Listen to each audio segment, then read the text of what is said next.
আসসালামু আলাইকুম।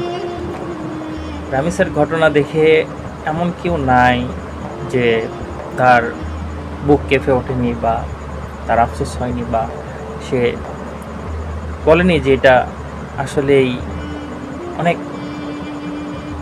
একটা হৃদয় বিদারক ঘটনা ঘটছে।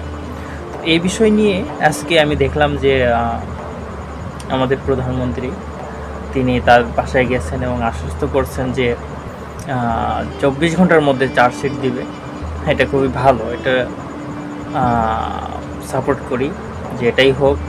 এবং আমি মনে করি যে শুধু রামিসা না, এরকম আরও যারা ঘটনা ঘটছে বা আরও যাদের এরকম ঘটনা হয়েছে তাদেরও বিচার হোক। আমরা ওসমান হাদির বিচার এখনও ঠিকমতো পাইনি। আমরা চাবো সবগুলো বিচার আমরা সঠিকভাবে পাই।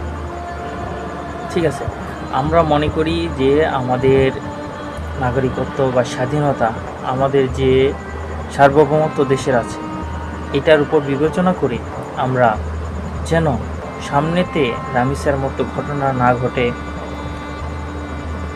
তারপরে ওসমান হাদির মতো আমাদের ঘটনা না ঘটে, এই বিষয়গুলা বা এই দিকগুলো আমাদেরকে খেয়াল রাখতে হবে। আর এটা হবে কখন? দেশের আইন কাঠামো যখন সঠিকভাবে প্রণয়ন হবে, বাস্তবায়ন হবে, তখন কঠোর আইন দ্বারাই সব কিছু কন্ট্রোল করা সম্ভব। তো সবাই সতর্ক থাকুন, নিজের ফ্যামিলি দিয়ে খেয়াল রাখুন, আর এরকম বিপদ দেখলে রুখে দাঁড়ান।